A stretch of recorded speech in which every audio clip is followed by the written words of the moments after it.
என்னென்ன டாக்குமெண்ட்ஸ்லாம் தேவைன்னு கேட்டிருந்தீங்க.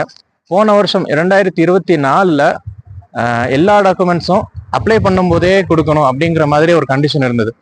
ஆனால் இந்த வருஷம் 2025 நீங்கள் அப்ளை பண்ணும்போது தேவையான குறிப்பிட்ட டாக்குமெண்ட்ஸ் மட்டும் நீங்கள் சப்மிட் பண்ணால் போதும்.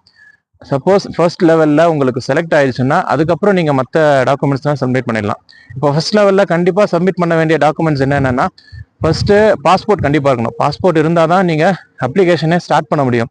ரெண்டாவது உங்களுடைய பர்சனல் ஃபோட்டோ. மூணாவது பேசிக் குவாலிஃபிகேஷனான +2 சர்டிஃபிகேட் கண்டிப்பாக இருக்கணும்.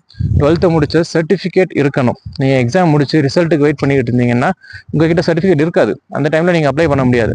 அதனால் சர்டிஃபிகேட் இருக்கணும். அந்த சர்டிஃபிகேட்ஸ் எல்லாத்தையும் இந்த +2 சர்டிஃபிகேட்டை நீங்கள் அரபிக்கில் டிரான்ஸ்லேட் பண்ணி வச்சுருக்கணும். இப்போதைக்கு இது எல்லாமே ரொம்ப மேண்டட்டரியான டாக்குமெண்ட்ஸ் அப்ளை பண்ணுற ஸ்டேஜில்.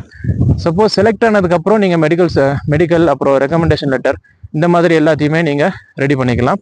ஃபர்ஸ்ட் லெவலில் அப்ளை பண்ணுறதுக்காக இதை மட்டும் நீங்கள் ரெடி பண்ணி